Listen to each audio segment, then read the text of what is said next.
بسم اللہ الرحمن الرحیم۔ السلام علیکم۔ علی حیدر زیدی آپ کی خدمت میں۔ اچھا، آج یہ ہمارا بیٹا جو سیشن ہے، آج ہم اس پہ بات کر رہے ہیں عبادات کے حوالے سے، اور اگر آپ کے ذہن نشیں ہو کہ اس سے پہلے جو ہم نے گفتگو کی تھی وہ ہماری عقائد کے حوالے سے گفتگو تھی، ٹھیک ہے، اور آج ہم بات کر رہے ہیں عبادات کے حوالے سے، ٹھیک ہے۔ اچھا، ایک بات پہلے یہ سمجھ لیں کہ اسلام میں دو چیزیں بڑی ساتھ ساتھ چلتی ہیں، عقائد اور عبادات، ٹھیک ہے، اور اس کے ساتھ کوئی معاملات، ٹھیک ہے۔ یہ دو چیزیں ہیں، تینوں کا آپس میں تال میل ہے، تینوں کا آپس میں مل جھول ہے۔ عقیدے کے بغیر عبادت قابل قبول نہیں ہے، اور عبادت کے بغیر عقیدہ کسی کام کا نہیں ہے، ٹھیک ہے۔ عقیدہ درست ہوگا تو عبادت اپنے کمال کو ہوگی، صحیح، یہ بات اپنے ذہن میں رکھیے گا۔ اچھا، آج عبادات سے شروع کرتے ہیں، اور عبادات میں آج جو ہمارا پہلا ٹاپک ہے، پہلا عنوان ہے، وہ ہے نماز۔ آج ہم نماز کے حوالے سے گفتگو کریں گے، ٹھیک ہے۔ اچھا، سب سے پہلے تو عبادت کو سمجھنا ہے کہ یہ لفظ عبادت، اس کے مطلب کیا ہے، اس کے معنی کیا ہے، ٹھیک ہے۔ عبادت کے سب سے آسان الفاظ میں جو معنی ہے لغت میں، عربی ہے یا فارسی ہے، اردو لغت ہے، سب سے آسان الفاظ میں جو معنی ہیں عبادت کے، وہ ہیں جھک جانا، یا خود کو پیش کر دینا، یا اور آسان الفاظ میں بتاؤں، خود کو سرنڈر کر دینا، یہ عبادت کے زمرے میں آتا ہے، ٹھیک ہے۔ یعنی خود کو حوالے کر دینا، اللہ کے حوالے کر دینا، یہ عبادت ہے۔ ظاہر ہے جب تک کہ بندے کا اور معبود کا رشتہ مضبوط نہیں ہوگا تو عبادت سر انجام کیسے دی جا سکتی ہے، ٹھیک ہے۔ آپ غور کیجیے نا، عبد عین بے دال، معبود میں عین بے دال، عبادت میں عین بے دال، ٹھیک ہے۔ یہ بڑا گہرا رشتہ ہے آپس میں، تال میل ہے، جھیل مول ہے آپس میں۔ قرآن پاک کی آیت میں اللہ پاک ارشاد فرما رہا ہے، یعنی عبادت کے حوالے سے اگر آپ سنیں، قرآن پاک میں سورہ بقرہ میں اللہ پاک کا ارشاد ہوا ہے کہ اللہ وہ ذات ہے کہ جس نے تمہارے لیے زمین کی تمام چیزیں بنائیں، ٹھیک ہے۔ اللہ وہ ذات ہے جس نے زمین پہ تمہارے لیے تمام چیزیں بنائیں، لیکن سوال یہ ہے کہ خود انسان کس مقصد کے لیے بنایا گیا ہے۔ بھائی زمین تو بنا دی، اور پھر ایک مقام پہ اور اللہ پاک کا ارشاد ہے سورہ نور میں کہ اسیروا فی الارض، تم زمین پہ سیر کرو، گھومو پھرو۔ بہت جگہ بیشتر مقامات پہ اللہ پاک نے کہا ہے کہ زمین تمہاری کھیتی ہے، اس سے فائدہ اٹھاؤ، ٹھیک ہے۔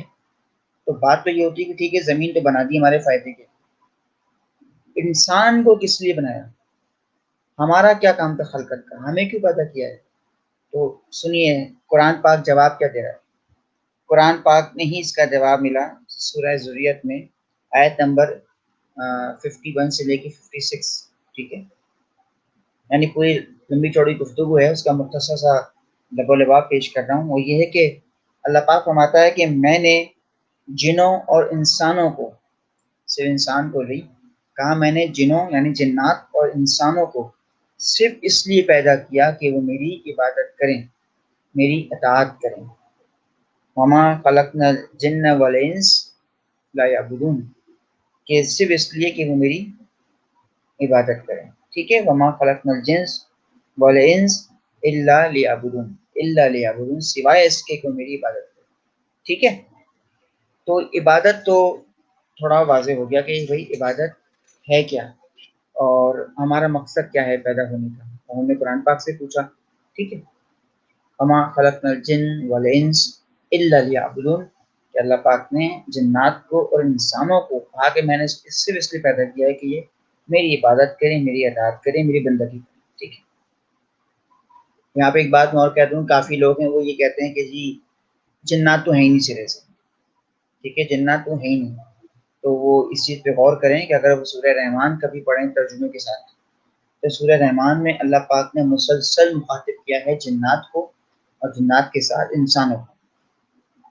اور غور کیجیے اس بات پہ کہ اس نے جو مخاطب کیا نا، اس وقت کہیں جیسے بات فرما رہا اللہ پاک جیسے قرآن پاک کی مشہور آیات ہیں سورہ رحمان کے حوالے سے میں گفتگو کروں کہ بسم اللہ الرحمن الرحیم الرحمن علم القرآن خلق الانسان علمہ البیان الشمس والقمر بحسبان والنجم والشجر یسجدان والسماء رفعها ووضع الميزان اللہ قدر فی المیزان فیہا فاکہۃ والنخل ذات الاکمام والحب ذو العصف والریحان، یعنی اس طرح سے پوری آیات ہیں، ٹھیک ہے، اور بیشتر مقامات پر اللہ پاک بیچ میں فرما رہا ہے کہ والارض وضعها للانام فیہا فاکہۃ والنخل ذات الاکمام والحب ذو العصف والریحان فبأي آلاء ربكما تكذبان خلق الانسان من صلصال كالفخار وخلق الجان من مارج من نار فبأي آلاء ربكما تكذبان رب المشرقین ورب المغربین فبأي آلاء ربكما تكذبان مرج البحرین یلتقیان بینہما برزخ لا یبغیان فبأي آلاء ربكما تكذبان، یعنی مسلسل گفتگو ہو رہی ہے اور بار بار فرما رہے ہیں فبأي آلاء ربكما تكذبان، اے جنوں اور انسانوں، یہ نہیں کہا کہ اے انسانوں اور جنوں، وہ پہلے مخاطب کر رہا ہے جنات کو، پھر مخاطب کر رہا ہے انسانوں، ٹھیک ہے۔ تو یہ بات اپنے ذہن سے کچھ لوگ ہیں وہ نکال دیں، کہتے ہیں کہ جی کوئی تصور ہی نہیں جنات کا، جنات تو ہے ہی نہیں ہے، ایسی کہانیاں ہیں، قصے ہیں۔ تو ایسے لوگوں کو چاہیے سورہ رحمان پڑھ لیں کہ اللہ پاک باقاعدہ مخاطب ہے جنات سے، ٹھیک ہے، اور وہ جنات کا تصور ہے، جنات کا وجود ہے۔ ہاں یہ قصے کہانیاں ہیں ساری، بھوت پریت اور چڑیلیں اور فلانے فلانے، یہ سب دل بہلانے والی بات ہے، ٹھیک ہے۔ اچھا تھوڑی سی بات ہو جائے عبادات کی فوائد پہ۔ عبادات پہ تو بات ہو گئی ہماری، عبادت کے حوالے سے کہ عبادت ہے کیا اور مقصد کیا ہے انسان کی تخلیق کا۔ کچھ فائدے بھی تو ہیں، جیسی بات ہے جب اللہ پاک عبادت کروا رہا ہے، جب وہ نماز پڑھوا رہا ہے، روزہ رکھوا رہا ہے، جب وہ زکوٰۃ دلوا رہا ہے، حج کروا رہا ہے، جہاد کا حکم دے رہا ہے، جہاد کروا رہا ہے، تو بھائی فائدہ بھی تو ہوگا پھر اس کا انسان کے لیے، کیونکہ اس کا تو کوئی کام مشیت سے خالی ہے ہی نہیں، اس کا تو کوئی کام ایسا ہے ہی نہیں جو یہ ہو کہ وہ اس کی رضا سے خالی ہے، اس کی منشا سے خالی ہو، ٹھیک ہے۔ تو چند ایک فوائد ہیں، یعنی چند ایک تو نہیں ہے، ہزاروں فوائد ہیں، لیکن جیسی بات ہے وقت کی قید ہے اور آپ کے نصاب کے مطابق ہی تھوڑی شروع کرنی ہے۔ ایک تو یہ بیٹا کہ عبادت کرنے سے کیا ہوتا ہے کہ ایک دوسرے کے دکھ درد کا احساس رہتا ہے، ٹھیک ہے، مسلمانوں میں یعنی ایک دوسرے کے دکھ درد کا احساس رہتا ہے۔ آپ دیکھیں جب مسجد کی تعمیر ہوئی ہے، پہلی مسجد جب سرکار نے تعمیر کروائی ہے مسجد نبوی، ٹھیک ہے، تو اس کا اصل مقصد کیا تھا؟ یہ جو ہم جمعہ کی نماز پڑھتے ہیں کیوں پڑھتے ہیں؟ کبھی غور کیا آپ نے جمعے کی نماز میں دو خطبے کیوں ہوتے ہیں؟ ایک عربی خطبہ ہوتا ہے، ایک اردو خطبہ ہوتا ہے۔ اردو خطبے کا مطلب کیا ہوتا ہے کہ جو ہفتہ وار مسئلے مسائل ہیں، جو معاملات ہیں، اس کو ڈسکس کیا جائے۔ بڑی المیہ ہے ہمارے معاشرے کا، میں یہ ہاتھ جوڑ کے کہہ رہا ہوں بڑی معذرت کے ساتھ، حالانکہ جمعے کی نماز کا جو مقصد تھا نا وہ مجھے اپنے نظر نہیں آتا، بڑی معذرت۔ جمعے کی نماز کا جو سلسلہ شروع کیا تھا سرکار کے دور میں وہ یہ ہوا تھا کہ جمعے کو ہفتہ وار اجتماع قرار دیا گیا کہ تمام ہفتہ جو دن گزر جائیں گے، 6 دن کے بعد جو ملاقات ہوا کرے گی مسجد میں، جمعے کی وہ نماز کی نماز ہو جائے گی، عبادت کی عبادت ہوگی، اور وہاں پہ آ کے تمام جو مسلمان بھائی بہن ہیں اپنے اپنے مسئلے مسائل، کسی کو مسئلہ درپیش ہے، سیاسی اعتبار سے کوئی مسئلہ ہے، معاشی اعتبار سے مسئلہ ہے، مالی اعتبار سے مسئلہ ہے، کوئی بھی گھر میں مسئلہ ہے وہ سب وہاں پہ ڈسکس ہوتا تھا، ٹھیک ہے، اس کا حل نکالا جاتا تھا، ان کے لیے آسانیاں پیدا کی جاتی تھی۔ یہ ایک مقصد تھا جمعے کی نماز کا۔ اب ہم کیا دیکھتے ہیں کہ ٹھیک ہے خطبہ تو ہوتا ہے، دوسرا عربی کے علاوہ اردو خطبہ بھی ہو رہا ہے، جس کا مقصد یہ ہوتا ہے کہ آپ اپنے دنیاوی مسائل کو بھی ڈسکس کرو، وہاں پہ اس کا حل نکالو، لیکن اب اس کا حل نظر نہیں آ رہا ہوتا۔ ہم دیکھ رہے ہیں کہ نوجوان بڑی تیزی کے ساتھ دور ہو رہے ہیں، اور میں تو خود اکثر مولوی صاحبان کو دیکھا ہے کہ وہ اکثر جمعے کی نماز میں ڈانٹنا شروع کر دیتے ہیں نوجوانوں کو، یہ آج آئے ہیں، یہ آج نظر آ رہے ہیں، جو آتے ہی نہیں، اور اتنی کھڑی کھڑی سنا دیتے ہیں کہ وہ گزارا آتا ہی نہیں اگلی بار سے، کہتے ہیں کیا فائدہ جانے کا، جب یہ بےعزتی کر دیتے ہیں۔ تو وہ چیز نظر نہیں آ رہی ہے، معاشرے کی جو ایک بلڈ اپ ہونا ہوتا ہے وہ چیز تو اب نظر ہی نہیں آ رہی ہے، اس چیز سے ہم بہت دور ہوتے جا رہے ہیں، یعنی مقصد کو تو بھول ہی گئے، مقصد تو نظر ہی نہیں آ رہا کہ اگر جمعے کی نماز پڑھی جاتی ہے اس کا مقصد کیا ہے اصل میں۔ دور والوں کو پاس بلانا ہے، جو پاس والے ہیں ان کو بٹھا کے نکھارنا ہے، سنوارنا ہے، معاشرہ تیار کرنا ہے، وہ باتیں سمجھ ہو ہی نہیں رہی ہیں۔ اگر اردو خطبہ بھی ہو رہا ہے تو وہ بھی پورا ایسا سیاسی نظر ہو گیا کہ وہ اس پہ لان تان کر دی، اس کو کر دیا، اس کو رگڑ دیا، یہ ساری باتیں ہو رہی ہیں. اپنی اصلاح کہیں نہیں ہو رہی ہے، بس دوسرے پہ تنقید ہو رہی ہے. ایسا نہ کیا جائے، خدا رہا. اللہ پاک ہمارا حامی ناصر ہو اور ہمیں توفیق عطا کرے کہ ہم ایسا نہ کریں. اس کے بعد کہتے ہیں بیٹا عبادات کا جو ایک عبادت کرنے کا جو دوسرے بڑا فائدہ ہے وہ یہ کہ اعلیٰ اخلاقیات میں ہمارے اضافہ ہوتا ہے، ہمارے اخلاقیات سنورتی ہیں، ہماری گفتار میں بدلاؤ آتا ہے، ہماری اخلاقیات جو ہیں سدھرتی ہیں، ہم ایتھکس کی طرف جاتے ہیں، ہم اٹھنے بیٹھنے کی تمیز سیکھتے ہیں، ہم بات کرنے کی تمیز سیکھتے ہیں، کھانے پینے کی تمیز سیکھتے ہیں. ٹھیک ہے، یہ عبادت ہے جو عبادت کے ذریعے میں سکھایا جاتا ہے. ابھی آگے جب ہم روزہ پڑھیں گے، زکوٰۃ پڑھیں گے، حج ہے، جہاد ہے، وہاں مزید ان باتوں کو ڈسکس کریں گے کہ کس کس طرح سے ہر عبادت میں اور کس طرح سے ہمارے لیے آسانیاں ہیں. پھر کہا کہ جی معاشی ترقی کا جذبہ، یعنی جو آپ کا معاشرہ ہے اس کو کس طرح سے فروغ دینا ہے، کس طرح سے معاشرے میں ایسے معاملات ہوں کہ آپ کا معاشرہ ترقی کرے، تنزلی کا شکار نہ ہو اور پستی سے نکل کے بلندی کی طرف چلا جائے. یہ عبادت ہے جو ہمیں ایک جذبہ دے رہی ہوتی ہے. ٹھیک ہے. اچھا، یہ تو کچھ تھے اجتماعی طور پہ فوائد جو ہمارے معاشرتی طور پہ فوائد ہوتے ہیں، جہاں پہ اخلاقیات کی بات ہوتی ہے، جہاں پہ نظم و ضبط کی بات ہوتی ہے، جہاں پہ اعلیٰ اخلاق کی بات ہوتی ہے. ٹھیک ہے. اور مساوات کا درس ہے، جیسے مساوات کہتے ہیں برابری کے جہاں پہ سلوک ہوں. عبادت ہمیں درس دیتی ہے کہ یہاں پہ مسجد میں آپ دیکھیں نماز ہو رہی ہوتی ہے، امیر ہے، غریب ہے، کالا ہے، گورا ہے، آفیسر ہے، کلرک ہے، سرونٹ ہے، چوکیدار ہے، سب ایک ساتھ ایک صف میں کھڑے ہو کے نماز پڑھ رہے ہوتے ہیں. کیا ہوتا ہے؟ ایک باہمی اتفاق ہوتا ہے، اتحاد ہوتا ہے، جو ہمیں نماز اور یہ عبادت ہمیں درس دے رہی ہے. ٹھیک ہے. آج روزہ افطار کرواتے ہیں، وہ عبادت ہے نا. کیا ہوتا ہے وہاں پہ؟ ہر کوئی افطار کر رہا ہے، اس میں کوئی قید تھوڑی کسی کے آنے کی. یہاں پہ بس ہائی فائی کلاس کے لوگ آئیں گے، یا یہاں پہ صرف وائٹ کالرس آئیں گے، یہاں پہ صرف اس طبقے کے لوگ آئیں گے. سب کر رہے ہوتے ہیں، سب کے لیے کھلی یہ اجازت ہے. ٹھیک ہے. اچھا، وہ دینی فوائد ہوتے ہیں. دینی فوائد کیا ہیں؟ یعنی دین کے حوالے سے فوائد ہیں کہ عبادت کا تصور جس میں ہو، جو عبادت بجا لاتے ہیں ان میں پہلے کیا ہے کہ بہشت کا تصور ہے. بہشت کہتے ہیں جنت. ٹھیک ہے. یعنی جب عبادت صحیح طور پہ ہم ادا کرتے ہیں، اپنے طور پر ہم سوچتے ہیں کہ ہاں ہم نے آج خوشی کے ساتھ نماز پڑھی ہے، ہم نے روزہ ایسا رکھا، زکوٰۃ دی، حج سے ہو کے آتے ہیں یا جہاد ہوتا ہے، تو دل میں جنت کی آرزو ہوتی ہے. ظاہر ہے بڑی مازہ کے ساتھ ہم تو جو بھی کام کرتے ہیں ہم لالچ میں کرتے ہیں، جنت کی لالچ. ہمیں اللہ، جب ہم اللہ کی نماز پڑھتے ہیں، اور کہنے کو یہ ہے لیکن وہ ظاہری طور پہ جو ہے نا وہ ہم اپنے لیے پڑھ رہے ہیں کہ ہمارا فائدہ ہوگا، ہمیں جنت میں باغ میں مل جائیں گے اور یہ بھی ہو جائے گا. ٹھیک ہے. خوشی و خصو ہونا چاہیے عبادت، وہ بھی ہم آگے میں ڈسکس کریں گے. اور کہا کہ یہ نیکی کے پلڑوں کا بھاری وزن ہے. اگر زندگی بھر عبادت میں گزر جائے، زندگی بھر بندگی میں گزر جائے، اللہ کی اطاعت میں گزر جائے، تو کیا ہوگا؟ ہمارا جو اعمال ہے وہ نیک اور نیک صالح اعمال سے پلڑ ہمارا بھر جائے گا. صحیح. اور کہا کہ قبر کی جو تاریکی ہے اس سے دوری کا اطمینان ہو جاتا ہے. یعنی جب اللہ کی اطاعت میں زندگی گزرے گی تو قبر کا خوف کیوں ہوگا؟ مرنے کا ڈر، خوف کیوں ہوگا؟ ڈر کیوں ہوگا؟ صحیح. ہونا تو یہ چاہیے نا. جیسے بھی آپ نے اس دن میں نے آپ کو عقیدہ آخرت پڑھایا تھا، آپ کو یاد ہوگا، اس میں نے قرآن کی ایک حدیث رسول پڑھی. اس میں کیا تھا کہ موت کا پل اصل میں کیا ہے؟ ایک محبوب کی دوسرے محبوب سے ملاقات ہے نا.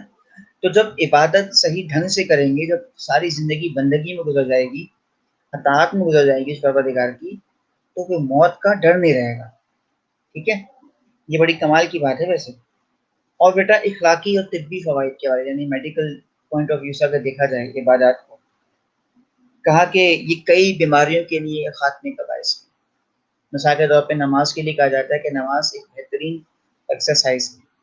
کسی بھی ڈاکٹر سے پوچھ لو، کہے گا نماز بہترین ایکسرسائز ہے. یہ فزیوتھراپسٹ تک اس کی مثال دے چکے ہیں نماز کی. روزہ ہے، وہ کہا کہ وہ بہترین صحت کے حوالے سے جو معاملات ہیں روزے کے، یہ میں انشاءاللہ آپ کو بتاؤں گا جب ہم روزہ پڑھیں گے. اس میں ڈسکس کریں گے روزے کے کیا میڈیکل پوائنٹ آف ویو سے کیا فوائد ہوتے ہیں روزے کے. لیکن نماز فی الحال ہمارا ٹاپک ہے. اور نماز کے بارے میں نے بتایا، میں آپ کو بتا دیا کہ فزیوتھراپسٹ بھی اس بات کو مانتے ہیں، میڈیکل سائنس اس بات کو مانتی ہے کہ نماز ایک بہترین ایکسرسائز ہے اگر دیکھا جائے تو۔ بار بار اٹھنا بیٹھنا، ہاتھوں کا پیروں کا ہر چیز کا موومنٹ ہے اس میں مسلسل، کبھی غور تو کیجیے۔ مسئلہ یہ نا کہ ہم غور نہیں کرتے، تدبر نہیں کرتے، دھیان نہیں دیتے، تحقیق نہیں کرتے، ہمیں پتہ ہی نہیں ہوتا ان باتوں کا، اور کتابیں پڑھ لیتے ہیں اور اطمینان کر لیتے ہیں۔ اور کہا کہ یہ عبادت انسان کے اخلاق کو عمدگی پر پروان چڑھاتی ہے، جیسے بھی اوپر ڈسکس کیا تھا اجتماعی طور پہ اخلاقیات، یہاں پہ بھی کیا ہے کہ اخلاقی اعتبار سے انسان کا جو اخلاق ہے، انسان کا جو اپنے ایک گفتار ہے، اس کی اپنی شخصیت ہے، وہ سنورتی ہے عبادت سے۔ دیکھیں نا اکثر دیکھتے ہیں آپ کے ماتھے پہ سجدے کا نشان ہوتا ہے، کیسے ہو جاتا ہے کہ وہ سجدے کا نشان بتا رہا ہوتا ہے کہ کتنا عبادت گزار ہے، یہ کتنا متقی ہے، یہ کتنا پرہیزگار ہے، یعنی اس کے جسم کے اعضاء بھی گواہی دے رہے ہوتے ہیں۔ کبھی اس بات پہ غور کریں، ٹھیک ہے؟ چلیے جی، یہ کچھ اہم باتیں تھیں، ٹھیک ہے، عبادات کے والے سے، عبادت کے والے سے، کہ تھوڑا میں نے آپ کو آمادہ کر دیا۔ اب آتے ہیں ہم نماز کی طرف، ٹھیک ہے جی۔ اچھا بیٹا، سب سے پہلے اس چیز کو سمجھیے، اس چیز کو ذہن نشین کر لیں کہ نماز کوئی لفظ نہیں ہوتا۔ اب آپ دیکھیں پھر یہ کہیں گے کہ یہ ہر دفعہ نئی بات لے کے آ جاتی ہے، اب یاد کریں نماز کوئی لفظ ہی نہیں۔ بات یہ ہے کہ اردو زبان جو ہے اس میں ارتقا بہت ہوا ہے۔ ارتقا کہتے ہیں تبدیلی کو، بدلاؤ کو، چینج کو۔ جیسے جیسے علاقے بدلتے گئے، لوگ بدلتے گئے، ٹھیک ہے، جیسے جیسے آپ کہہ لیں کہ لوگ ہجرت کرتے گئے ایک شہر سے دوسرے شہر، ایک ملک سے دوسرے ملک، ٹھیک ہے، تو زبان بھی ساتھ ساتھ بدلتی گئی۔ اصل لفظ جو ہے وہ نماز نہیں ہے۔ نماز اس لیے نہیں ہے کہ یہ مجوسی سے ہم نے لیا ہے، یہ لفظ وہ اس طرح سے لیا ہے، یہ دو الفاظ تھے، یعنی نم اور آس، ٹھیک ہے۔ نماز کا جو لفظ ہے یہ مرکب ہے، مرکب کہتے ہیں دو الفاظ سے جو مل کے بنتا ہے۔ نم کہتے ہیں آنسو کو، صحیح، آس کہتے ہیں آگ کو، آگ۔ مجوسیوں کا بیٹا تہوار ہے، وہ کیا کرتے ہیں آگ جلا کے بیٹھتے ہیں، سال میں ایک دن کا ایسا آتا ہے وہ آگ جلاتے ہیں اور آگ کے سامنے بیٹھ جاتے ہیں اور گھنٹوں آگ کے سامنے بیٹھ کے آنسو بہاتے ہیں، روتے ہیں گزشتہ سال کے گناہوں کو یاد کر کے۔ اور ان کا یہ عقیدہ ہے کہ ہم جتنا روئیں گے، جتنا ہم آنسو بہائیں گے آگ کے سامنے گناہوں کو یاد کر کے، ہمارے گناہ دھل جائیں گے، ختم ہو جائیں گے۔ تو وہ نم آس، آنسو اور آگ، نم آس نم آس ہوتے تو نماز ہوتی ہے، وہ ہم تک پہنچ گیا۔ تو اصل لفظ ہے الصلاۃ، الصلاۃ اصل لفظ ہے الصلاۃ، ٹھیک ہے، سنا ہے نا، حی علی الصلاۃ، آؤ صلاۃ کی طرف، آؤ عبادت کی طرف، اس طرح سے۔ لیکن خیر وہ ہمارے ہندوستان پاکستان میں لفظ عام ہے نماز، تو اس میں کوئی قباحت نہیں ہے، لیکن پھر بھی آپ کی ایک نالج کے لیے بات بتا رہا ہوں، ٹھیک ہے۔ اچھا، اور کہا کہ جو اصطلاح ہے عربی میں، فارسی میں، اردو میں، قریب تر جو ہے اس الصلاۃ کی معنی قریب تر وہ یہ ہے کہ اللہ کے حضور، اپنے رب کے حضور عاجزی کے ساتھ، انکساری کے ساتھ، خشوع کے ساتھ، خضوع کے ساتھ جھک جانا، اس کی برکتیں، اس کی رحمتیں حاصل کرنا، ٹھیک ہے، اس کا قرب حاصل کرنے کا نام ہے الصلاۃ، یعنی کہ جس کا نماز کہتے ہیں، ٹھیک ہے۔ اچھا، تھوڑی سی بات یہاں پہ مجھے اور یاد آ رہی ہے، اس کے بعد انشاءاللہ ہم بات کریں گے کہ نماز کی اہمیت پہ قرآن اور حدیث کے روشنی میں، ٹھیک ہے۔ تھوڑی سی بات مجھے یہاں پہ یاد آ گئی، نماز کیا ہے؟ جیسے ہم نماز پڑھتے ہیں، نماز سے پہلے تو آپ کو اذان کا پتہ ہونا چاہیے کہ اذان کیا ہے۔ ایسی بات ہے، ہر چیز اسٹیپ بائی اسٹیپ چل رہی ہے نا۔ اذان اصل میں ہے، اگر میں آپ سے پوچھوں تو ہر کوئی ایک جواب دے دے گا مجھے کہ جی اذان بلاوا ہے، اذان نماز کے لیے بلاوا ہے، ٹھیک ہے، مان لیا بلاوا ہے، ٹھیک ہے، لیکن معذرت کے ساتھ، یہ ہاتھ جوڑ کے کر رہا ہوں، معذرت کے ساتھ اس بلاوے کا ہم پہ کوئی اثر نہیں ہے، خدا کی قسم ہم پہ اثر ہی نہیں۔ اگر میں اپنی بات کر رہا ہوں، میں تو آپ کی بات نہیں کر رہا، ماشاء اللہ عالم فاضل لوگ ہیں، میں اپنی بات کر رہا ہوں، میں ایسی بازار میں جا رہا ہوں، میں گزر رہا ہوں، اذان ہو گئی، میں ایسے ہی تھوڑی دیر کے لیے خاموش ہو گیا، بس کوئی دوست ساتھ میں کوئی بھی بات نہیں کرو، چپ کرو، چپ کرو، بات نہیں کرو، اذان ہو رہی ہے، بات نہیں کرو. ہمارا تو یہ ایک ادب رہ گیا ہے، بس چپ کرو، چپ کرو، بات نہیں کرو، بات نہیں کرو، اذان ہو رہی ہے. اذان ختم ہوئی، واپس اپنی اس پہ لگ گئے. آئیے پوچھتے ہیں حضرت علی سے کہ اذان کی اہمیت کیا ہوتی ہے. نماز تو ابھی بہت دور کی بات ہے، ہم تو اذان کو نہیں سمجھ سکے ابھی تک. ایک دفعہ جا رہے ہیں حضرت علی اپنے کسی صحابی کے ساتھ، تو رستے میں اذان کی آواز سنی. تاریخ میں لکھا ہے حضرت علی کے جسم پہ لرزہ تھا، تاریخ ہونے لگا، کپ کپانے لگے. تو جو ساتھ میں تھے انہوں نے پوچھا کہ یا علی، کیا ہو گیا آپ کو؟ آپ کی طبیعت ٹھیک نہیں ہے؟ واپس گھر چلیں. حضرت علی نے کہا کہ تم نے سنا نہیں اذان ہو رہی ہے؟ تو اس نے کہا کہ اس میں ایسی کون سی بڑی بات ہے یا علی، روزانہ ہوتی ہے اذان، تو ہم تو روزانہ سنتے ہیں، اس میں ایسی کون سی بڑی بات ہے. جملہ سنیے حضرت علی کا. کون کہہ رہا ہے؟ حضرت علی کہہ رہے ہیں. فرماتے ہیں کہ تم نے یہ نہیں سنا کہ اذان ہو رہی ہے؟ یہ سوچو کہ کس ہستی کا بلاوا آ رہا ہے، یہ کون پکار رہا ہے. اور مجھے تو یہ سوچ کے خوف آ رہا ہے، حضرت علی کا جملہ ہے، مجھے یہ سوچ کے خوف آ رہا ہے کہ میں اس کی بارگاہ میں جا کے صحیح طور پہ معاملات کو ادا کر پاؤں گا یا نہیں. سوچئے ذرا، وہ کون کہہ رہا ہے؟ حضرت علی کہہ رہے ہیں، جو خیبر شکن ہیں، جنہوں نے خیبر کا دروازہ کھاڑ کے پھیر دیا، جن کے بیٹے خود جنت کے سردار ہیں، جو خود خاتم النبیین کے داماد ہیں، ان کے بھائی ہیں، جو کہ بیوی فاطمہ کے شوہر ہیں. وہ فرما رہے ہیں کہ مجھے کب کپاہٹ سی محسوس ہو رہی ہے، خوف آ رہا ہے اللہ کی بارگاہ میں جاتے. ہم تو اذان کو نہیں سمجھ پائے ابھی تک، ہم نماز کو کیا سمجھیں. اور تھوڑی سی آپ سے بات کر لوں یہاں پہ اذان نماز کے متعلق.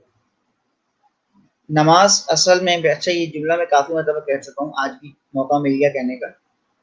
بیٹا نماز اصل میں ہے کنورسیشن، یہ ڈائلاگز ہیں عبد اور معبود کے درمیان، یہ کنورسیشن ہے. ہم حاضر ہوتے ہیں اللہ کی بارگاہ میں، ہم اللہ کے سامنے کھڑے ہوتے ہیں اس وقت. یہ جو ہم کہتے ہیں نا اللہ اکبر، یہ کیا ہے؟ یہ کبھی غور کیا ہے اس پہ؟ بات تو وہی آگے نا، غور و فکر تو کرتے نہیں، گھر سے تدبر تو کرتے نہیں ہیں، دھیان دیتے نہیں ہیں، تحقیق کرتے نہیں ہیں، کتاب پڑھتے نہیں ہیں. نصاب پڑھ لیتے ہیں، بہت بڑی بات ہے، تو پتہ ہی نہیں ہے ان سب باتوں کے بارے میں. اللہ اکبر، یہ جو ہم کہتے ہیں اللہ اکبر، اس کا مطلب کیا ہے؟ کہ دنیا پیچھے، یہ اس کا مطلب یہ دنیا پیچھے، اب سامنے تو ہی تو ہے بس. کبھی سوچئے تکبیر کا مطلب، ہم تکبیر پڑھتے ہیں اللہ اکبر، کیا مطلب ہے اس کا؟ اور اس سے پہلے ہم نیت کرتے ہیں. نیت کیا کرتے ہیں؟ کہ میں نماز پڑھتا ہوں 2 رکعت قربتاً الی اللہ. اس نے بتایا تھا میں نے آپ کو یاد ہو تو، قربتاً الی اللہ یعنی اللہ کا قرب حاصل کرنے کے لیے. اور میں نے قرب اور قریب ان دونوں الفاظ کے درمیان آپ کو فرق بتایا تھا، وہ یاد ہوگا. ٹھیک ہے، میری پچھلے سیشنز کے ویڈیو آپ دیکھیں، وہاں پہ یہ بات موجود ہے. اچھا جی، قرب اور قریب میں کیا فرق ہے؟ یہ نماز کی وجہ سے میں آپ کو گفتگو کر رہا تھا، بتایا تھا آپ کو. خیر، تو یعنی عقیدہ توحید میں بات کر رہے تھے، تب کی بات ہے، مجھے یاد آ گیا. اچھا جی، کبھی سورہ فاتحہ پہ غور کیجیے. سورہ فاتحہ ہم پڑھتے ہیں، ہم جواب اللہ کا محسوس نہیں، اس کا سوال محسوس نہیں کر رہے ہوتے، بیچ بیچ میں کیا بات ہو رہی ہے. لیکن لکھنے والوں نے، اہل علم نے کچھ یوں لکھا ہے اس کو، اہل علم نے کچھ یوں لکھا ہے، بڑا لطف آتا ہے پڑھ کے. 2-3 جملے انہوں نے کہے کہ جب نماز کے لیے کھڑے ہوتے ہیں اللہ کی بارگاہ میں، نیت کر لیتے ہیں قربتاً الی اللہ کی، تیرا قرب حاصل کرنے کے لیے میں تیری بارگاہ میں کھڑا ہوں. ٹھیک ہے. اچھا کچھ لوگ، چلے اب مجھ سے نا برداشت نہیں ہو رہا، تو کچھ لوگ اگر نہیں پتا ان کو، تاکہ ماحول نہ ٹوٹے، میں بتا دوں قرب اور قریب، دوبارہ بتا دیتا ہوں بیٹا. چلو اچھا، قریب اور قرب میں کیا فرق ہوتا ہے؟ قریب اور قرب میں کیا فرق ہوتا ہے؟ یہ پیچھے میرے آپ دیکھ رہے ہیں کہ یہ جو گلدان رکھا ہوا ہے، ابھی مجھ سے تھوڑا دور ہے، ایسا ہی میں اس کو اٹھاؤں گا اور اپنے پاس رکھ لوں گا، تو یہ کیا ہوگا؟ قریب ہو گیا، قریب ہو گیا. ٹھیک ہے، یہ قریب ہو گیا. ابھی دور ہے، اٹھاؤں گا اپنے پاس رکھوں گا، قریب ہو جائے گا. قرب کیا ہوتا ہے؟ قرب یہ ہے کہ یہ میرا ہاتھ ہے، ٹھیک ہے، یہ آپ کے ہاتھ دیکھ رہے ہیں، ابھی یہ مجھ سے دور ہے، اب یہ قریب آ رہا ہے، قریب آ رہا ہے، قریب آ رہا ہے، یہ اتنا قریب آ گیا کہ مجھے نظر نہیں آ رہا، اتنا قریب آ گیا کہ مجھے نظر نہیں آ رہا، تو یہ قرب ہے، اسے کہتے ہیں قرب۔ تو کسی نے پوچھا تھا کہ اللہ پاک تو ہماری شہرت سے زیادہ قریب ہے، تو ہمیں نظر کیوں نہیں آتا؟ اب پتہ چلا کہ وہ نظر کیوں نہیں آتا، وہ اتنا قریب ہے کہ نظر نہیں آ رہا۔ جملہ سنیے آپ، قسم خدا کی جملہ ضائع نہیں کیجیے گا، جہاں جہاں آواز آ رہی۔ تو جب نماز کے لیے کھڑے ہوتے ہیں، اللہ کی بارگاہ میں نیت کر لی تیرا قرب حاصل کرنے کے لیے، دنیا پیچھے آگے تو ہی تو ہے، بندہ کہتا ہے، اللہ پاک پوچھتا ہے بندے سے کہ کیا لینے آئے؟ یہ اہل علم نے لکھا ہے بڑا پیارا سا، بندہ کہتا ہے الحمدللہ رب العالمین، تمام تعریفیں اس پالنے والے کے لیے جو کائنات کا رب ہے، کائنات کو پالتا ہے، تمام تعریفیں اس کی ہے۔ تو اللہ پاک کہتا ہے کہ کیا جانتے ہو میرے بارے میں؟ بندہ کہتا ہے الرحمن الرحیم، تو رحمان بھی ہے، تو رحیم بھی ہے۔ اللہ پاک کہتا ہے کیا جانتے ہو میری طاقت کے بارے میں؟ بندہ کہتا ہے مالک یوم الدین، تو یوم الدین کا مالک ہے، روز جزا کا مالک ہے، آواز قدرت آتی ہے، کیا چاہتے ہو؟ بندہ کہتا ہے ایاک نعبد و ایاک نستعین، میں تیری عبادت کرتا ہوں، تجھ سے مدد چاہتا ہوں۔ یعنی اس طرح سے یہ پوری کنورسیشن چلتی ہے۔ خدا کی قسم کھا کے کہہ رہا ہوں، اگر اس طرح سے سوچ کے نماز کو پڑھا جائے، اگر اس طرح سے بندہ آج سے اگر آپ کوشش کر لیں، ابھی آپ جو اثر پڑھیں گے نا، یا مغرب عشاء فجر ظہر کوئی بھی نماز آپ پڑھیں، اور اس طرح سے کوشش کریں آپ، کیا نماز کے لیے کھڑے ہوئے اور آپ نے سوچا کہ یار میں نے یہ جملہ پڑھا ہے، پتہ نہیں وہاں سے کیا جواب آ رہا ہو، آپ سوچیے، اسے کہتے ہیں خوشی و خصوع۔ جب انسان اس طرح سے نماز پڑھتا ہے نا، جب اب اور معبود کے درمیان ایسا رشتہ قائم ہو، اسے کہتے ہیں خوشی و خصوع، کہ اسے کسی تیسرے کی آواز نہیں آتی۔ یہی وجہ ہے کہ حضرت علی جب نماز پڑھا کرتے تھے، ایسی نماز ہوتی تھی حضرت علی کی کہ ایک مرتبہ صحابہ آئے جنگ خندق کے درمیان، حضرت علی کے پاؤں پہ تیر لگ گیا، صحابہ نے آ کے کہا یا رسول اللہ، علی کے پاؤں میں تیر لگ گیا ہے، ہم تیر نکالتے ہیں، علی کو درد ہو رہا ہے، کیا کریں؟ فرمایا کہ پریشان نہ ہو، ابھی نماز پڑھیں گے نکال لینا، نماز پڑھیں گے نکال لینا۔ کیا مطلب ہے؟ یعنی علی جب نماز پڑھتے ہیں تو ان کی نماز ایسی ہوتی ہے کہ علی کو دنیا کی کوئی خبر نہیں ہوتی۔ یعنی حضرت علی کی نماز کی جو اصل معراج ہوتی ہے وہ عرش پہ ہوا کرتی ہے، وہ عرش پہ ہوتی ہے، پھر زمین وہ فرش پہ ہوتے ہی نہیں۔ نماز ایسی ہو کہ جب بندہ ظاہری طور پہ فرش پہ ہو، اور جملہ کہہ رہا ہوں خدائی قسم جملہ ضائع نہیں کیجیے گا، جب نماز بندہ پڑھ رہا ہو، تو مسلمان مومن مرد عورت نماز پڑھ رہا ہو، کہتے ہیں ظاہری طور پہ فرش پہ نماز ہو لیکن اس کی معراج عرش پہ ہو، اسے کہتے ہیں خوشی و خصوع، کہ پتہ ہی نہیں ہوتا پیچھے کیا ہو رہا ہے، کون بات ہو رہی ہے، جب اسے کہہ دیا دنیا پیچھے تو آگے، بس اللہ اکبر، بات ختم ہو، تو سب سے بڑا ہے، بات ختم۔ اب یہ جو بیچ میں ہمیں خیالات آتے رہتے ہیں الٹے سیدھے شیطانی وسوسے، اس کا مطلب یہ ہے کہ ہمارا اور اس رب کا جو کانٹیکٹ ہے، جو رابطہ ہے، وہ صحیح سے ہو نہیں پا رہا۔ کیونکہ ہم اگر اپنا محاسبہ کریں، کبھی سوچیں یار کیا وجہ ہے، خدا کی قسم میں تو آپ کو یہ بات دعوے کے ساتھ کہہ رہا ہوں کہ آپ اپنا موبائل چارج پہ لگا دیں، ٹھیک ہے، اور آپ نماز پڑھنے کھڑے ہو جائیں، پیچھے سے آپ کی کالز آنا شروع ہو جائیں، میسیج آنا شروع ہو جائیں۔ میں بھی دیکھتا ہوں مجھ سمیت ہمیں کتنی جلدی ہوتی نماز ختم کرنے کی، کہ جلدی سے نماز ختم کر لیں اور پہلے جا کے دیکھ لیں کس کا میسیج ہے، کس کی کال ہے۔ قسم خدا کی معاف کریں گے، لیکن یہی ہمارے حالات ہیں اس طرح۔ ٹھیک ہے جی، یہ چند باتیں ہوئی ہماری یہاں پہ، اور کافی میرے خیال ہے مدلل گفتگو ہو رہی ہے، اور میرا خیال ہے کہ آپ بور نہیں ہو رہے ہوں گے۔ اب بات کرتے ہیں بیٹا نماز کی اہمیت قرآن پاک کی روشنی میں، احادیث نبوی صلی اللہ تعالی علیہ وآلہ وسلم کی روشنی، ٹھیک ہے۔ قرآن پاک کی بیشتر آیات میں، مقامات میں اللہ پاک فرماتا ہے، ایک جگہ فرما رہا ہے کہ اور مدد مانگو صبر اور نماز کے ساتھ، سورہ بقرہ آیت نمبر 45، ٹھیک ہے۔ یعنی جب ہم نماز پڑھتے ہیں اللہ کے حضور، یہ اصل میں ہے کیا؟ اللہ سے مدد چاہ رہے ہیں۔ کیا پڑھا تھا؟ ایاک نعبد و ایاک نستعین، تیری عبادت کرتے ہیں تو اس سے مدد چاہتے ہیں، ٹھیک ہے۔ ایک طرح سے ہم اللہ سے مدد مانگ رہے ہوتے ہیں اور یہ ہمارے صبر کا حوصلہ دے رہا ہوتا ہے۔ نماز یاد رکھیے اصل میں کمٹمنٹ ہے اللہ پاک سے، لیکن ہمارا المیہ یہ ہے بیٹا، ہم ادھر نماز پڑھ کے نکلتے ہیں، 2 رکعت پڑھتے ہیں، کمٹمنٹ کرتے ہیں اور پھر اپنی حرکتوں پہ لگ جاتے ہیں۔ یعنی ہم ابھی تک وفادار بن نہیں سکے اس کے، ابھی تک بندگی کے اس درجے پہ ہم آ نہیں سکے۔ اللہ پاک ہمیں توفیقات میں اضافہ فرمائے۔ معاف کیجیے گا ایسی باتیں نکل جاتی ہیں منہ سے، لیکن وقت کی ضرورت ہے۔ پھر ایک جگہ سورہ روم آیت نمبر 31 میں ارشاد ہو رہا ہے کہ اور نماز قائم کرو اور مت ہو شرک کرنے والوں میں سے۔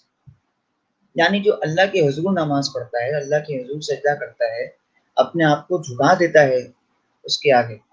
یہاں پہ دیکھو مجھے بڑی اچھی بات یاد آ رہی ہے۔ کہتے ہیں آپ کا انسان کا جسم ہے، ٹھیک ہے، انسان کے جسم میں سب سے زیادہ اگر کوئی عزت دار توقیر والی چیز ہے تو وہ ہے انسان کا چہرہ، اس کا سر، ٹھیک ہے، اور اس کے چہرے پہ، اس کے سر میں اگر کوئی سب سے با عزت چیز ہے تو وہ ہے اس کی پیشانی۔ پیشانی۔ اب بتائیے نماز کیا ہے؟ کہ جب انسان اپنی سب سے مقدس چیز کو، سب سے عزت دار جسم کے حصے کو اس کے آگے رگڑ دیتا ہے، جھکا دیتا ہے، اس کا نام عبادت ہے، اس کا نام نماز ہے، ٹھیک ہے۔ اور پھر ایک جگہ ارشاد ہو رہا ہے کہ کامیاب اور بامراد ہیں وہ ایمان لانے والے جو اپنی نمازیں خشوع کے ساتھ ادا کرتے ہیں۔ ابھی سے پہلے میں نے خشوع و خضوع یعنی خلوص کہتے ہیں اس کو، پوری اس کی ڈیفینیشن آپ کو بتا دی ہے، اس کے بعد میں نے باقی بتا دیا۔ تو اللہ پاک ہمارا جو خلوص کے ساتھ نماز پڑھتا ہے وہ کامیاب ہے، وہ مرادیں پا لیتا ہے، جس کی نماز میں خلوص ہوتا ہے، ٹھیک ہے، دکھاوا نہیں ہوتا، خلوص ہوتا ہے۔ میں نے ایسے ایسوں کو دیکھا ہے فرادہ نماز تو گھر میں پڑھتے نہیں ہیں، ٹھیک ہے، لیکن جب وہ کسی محفل میں ہوتے ہیں تو وہاں وہ ایسے بڑھ چڑھ کے ہو رہے ہوتے ہیں جیسے ان سے زیادہ کوئی نمازی پرہیزگار متقی ہے ہی نہیں۔ بار بار کہتے ہیں کہ نماز پڑھ لیں، نماز پڑھ لیں، وقت ہو گیا ہے کیا؟ دکھاوا ہوتا ہے، دکھاوا کرو گے کوئی فائدہ نہیں ہے، ٹھیک ہے۔ اس کے علاوہ احادیث کی اگر بات کر لیں تو ابن ماجہ، احادیث کی کتاب میں ابن ماجہ میں ارشاد ہے سرکار کا کہ نماز مومن کا نور ہے، یعنی جو نمازی ہوتا ہے، جو نماز کا پابند ہوتا ہے، اللہ پاک اس کے چہرے کو نور سے بھر دیتا ہے، اس کا چہرہ نورانی ہو جاتا ہے، ٹھیک ہے، چمک آ جاتی ہے چہرے میں۔ اور پھر فرمایا کہ جس نے جان بوجھ کر نماز چھوڑ دی اس سے اللہ بری ہے، یعنی پھر اللہ کا کوئی تعلق نہیں ہے اس سے، پھر وہ یہ شکوے گلے نہ کریں میری دعا کیوں نہیں قبول ہوتی ہے، اللہ پاک میری سنتا ہی نہیں ہے۔ جب تم اس کی بندگی نہیں کر رہے، اس کی اطاعت نہیں کر رہے، اس کی عبادت نہیں کر رہے، وہ بھی تمہیں سنے گا، ٹھیک ہے۔ اور پھر فرمایا ایک مقام پہ اور کہ ہر چیز کی ایک نشانی ہوتی ہے، ایمان کی نشانی نماز ہے۔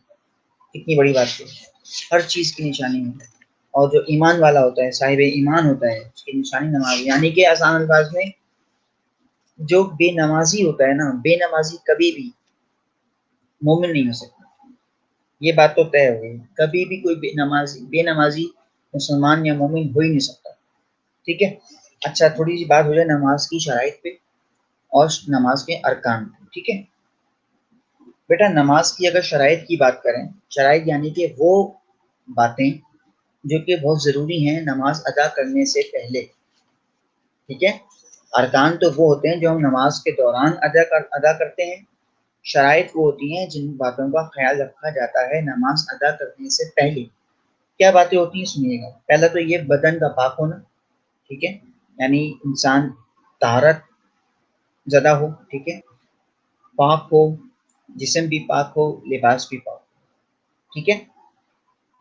یہ سخت حکم ہے نماز ادا کرنے سے پہلے، جسم کا اور لباس کا، بدن کا پاک ہونا، طہارت زدہ ہونا، طہارت سے سب کچھ یعنی پاک صاف لینا، ٹھیک ہے۔ اس کے بعد کہا کہ نماز کی جگہ کا پاک ہونا، جس جگہ نماز پڑھی جا رہی ہے، جس جگہ مصلی ہے، نماز پڑھی جا رہی ہے، وہ جگہ پاک، ٹھیک ہے، کوئی گندگی نہ ہو وہاں پہ، کسی قسم کی نجاست نہ ہو۔ اچھا تیسرا بات یہ ہے کہ نماز کا وقت ہونا، ٹھیک ہے، یعنی وقت کے ساتھ اچھا، سب سے بہتر تو یہ ہے کہ اول وقت میں نماز پڑھ لی جائے، سب سے بہتر ہے۔ اور کسی وجہ سے نماز اگر قضا ہو رہی ہے، کسی آپ سفر میں ہیں، بیماری کی حالت ہے، یا کوئی بھی ایسے معاملات ہیں، تب تو اجازت ہے، ٹھیک ہے، لیکن کوشش کریں کہ اول وقت میں نماز پڑھی جائے۔ پھر ایک شرط یہ ہے کہ نماز کی جگہ اجازت نامے کے ساتھ، یعنی جب جیسے مثال کے طور پر ہم جب مسجد تعمیر ہوتی ہے تو اس سے پہلے وہ ضروری ہے کہ جہاں مسجد تعمیر ہو رہی ہے وہ کسی قبضے کی جگہ نہ ہو، کسی کا وہاں پہ قبضہ نہ ہو، کسی کا وہاں پہ گھیراؤ نہ ہو، آزاد جگہ ہو۔ آزاد سے مراد یہ ہے جگہ خریدی بھی ہو باقاعدہ، اس میں مسجد تعمیر ہو رہی ہے، جب آپ کہیں نماز پڑھ رہے ہیں تو وہ آپ کو اطمینان ہونا چاہیے کہ جگہ کسی کی قبضے کی تو نہیں ہے، ٹھیک ہے۔ اچھا، دوسری سب سے اہم بات یہاں بتا دوں آپ کو کہ جب نماز پڑھی جاتی ہے، جیسا آپ کسی کے گھر گئے، ٹھیک ہے، آپ وہاں نماز پڑھنا چاہتے ہیں، فقہ میں اتنی سخت تاکید کی گئی ہے کہ صاحب خانہ سے اجازت لے کے نماز پڑھی جائے۔ اتنی بڑی بات میں آپ کو بتا رہا ہوں، شاید اس سے پہلے آپ کو کسی نے نہ بتائی ہو، اور بتائی بھی ہو تو ماشاءاللہ آپ کے علم میں اضافہ ہو، کہ ہمیشہ کسی کے گھر جاؤ تو اجازت لے کے نماز پڑھنی چاہیے، اجازت لے کے نماز پڑھو، ٹھیک ہے۔ اور پھر کہا کہ استقبال قبلہ، یعنی کہ قبلہ کا صحیح تعین پر ہونا چاہیے، نماز پڑھ رہے ہوں تو صحیح رخ پہ نماز پڑھیں، صحیح قبلہ کی طرف رخ ہو کے نماز پڑھیں، ٹھیک ہے۔ اور اس کے علاوہ یہ ہے کہ سطر کا چھپانا، یعنی کہ تمام جسم کے اعضاء ڈھکے ہوں، ٹھیک ہے۔ اس میں خواتین کے لیے، مردوں کے لیے کچھ الگ احکامات ہیں، ٹھیک ہے، یعنی خواتین کے لیے یہاں تک کہتے ہیں کہ ہاتھ ڈھکے ہوئے ہیں، ہاتھ نظر نہ آ رہے ہیں، ٹھیک ہے۔ اور ایسے مردوں کے لیے ایک شلوار جو ہے، اچھا کہیں کچھ کے یہاں یہ ہے کہ جی شلوار جو ہے وہ ٹخنوں سے اوپر ہو، کچھ کہتے ہیں کہ نیچے ہو، اس سے کوئی فرق نہیں پڑتا، اس میں کوئی کباہت نہیں ہے، ٹھیک ہے۔ اتنا زیادہ ہم جو ہے وہ اس میں اس چیز میں گم نہ ہو جائیں، ٹھیک ہے۔ ہم نے راضی کرنا ہے اس رب کو، ہماری نماز میں اصل چیز ہے خلوص ہونا چاہیے، ٹھیک ہے۔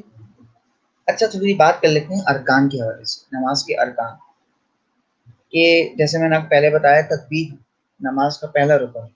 اچھا، ارکان سے مراد بیٹا یہاں پہ یہ ہے کہ ان میں سے اگر ایک بھی ادا نہ کیا گیا، ایک بھی اگر چھوٹ گیا تو آپ کی نماز نہیں ہوگی، ٹھیک ہے۔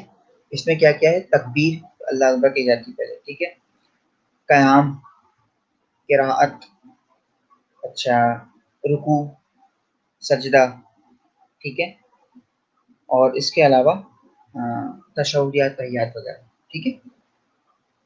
تکبیر آپ پڑھتے ہیں، آپ نے اللہ اکبر کیا، ٹھیک ہے، اور ساتھ آپ نیت باندھتے ہیں، نیت ہے، تکبیر ہے، یہ نماز کے ارکان میں شامل ہے، ٹھیک ہے۔ اچھا، قیام سے مراد یہ آپ کھڑے ہو کے سورتیں پڑھ رہے ہوتے ہیں، قرآن پر سورہ فاتحہ پڑھتے ہیں، یا سورہ توحید پڑھتے ہیں، دوسری کوئی سورہ پڑھتے ہیں، سورہ فاتحہ تو مسٹ، ٹھیک ہے، یہ قیام کہلاتا ہے، ٹھیک ہے۔ قرات ہے، کہتے ہیں کہ سورہ فاتحہ کے بعد ایک چھوٹی سورہ لازمی پڑھ لی جائے، ضرورت نہیں ہے کہ یہاں پہ کوئی بڑی صورتیں پڑھی جائیں، ٹھیک ہے، ہم قرات کرتے ہیں۔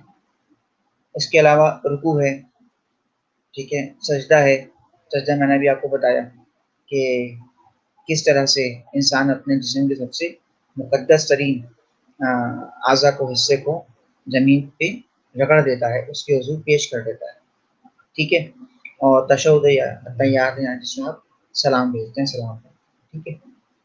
یہ نماز کے ارکان ہیں، ان میں سے ایک بھی چھوٹ گیا تو نماز نہیں ہو، ٹھیک ہے۔ اچھا، آج ہم اس کو بیٹا یہاں پہ روکتے ہیں، انشاءاللہ جب ہمارا نیکسٹ سیشن آپ کے ساتھ میں ملاقات ہوگی 11 سیشن میں، اس میں ہم نماز کے انفرادی اور اجتماعی فوائد بتائیں گے، اور ساتھ ساتھ روزہ آپ سے ڈسکس کریں گے، ٹھیک ہے۔ تب تک کے لیے اپنا آپ بہت خیال رکھیے گا، اور تھوڑی سی امتحانی نقطہ نظر سے میں بات بتا دوں کہ نماز کے حوالے سے قرآن و حدیث کی روشنی میں اس کی اہمیت، اور جیسا کہ اس کے نماز کے شرائط اور ارکان دونوں میں سے کوئی ایک آ سکتا ہے، ٹھیک ہے، ہم دونوں کر لیجئے، اور اجتماعی اور انفرادی فوائد اس کے حوالے سے بھی سوالات آ سکتے ہیں، لیکن یہاں پہ ارکان ہیں اور شرائط ہیں، یہ زیادہ یہ بہت امپورٹنٹ ہوتے ہیں، یہ سوالات نماز کے حوالے سے، ٹھیک ہے۔ تو انشاءاللہ اپنا بہت خیال رکھیے گا، آپ سے ملاقات رہے گی انشاءاللہ جزاکم اللہ خیرہ، تسلیمات۔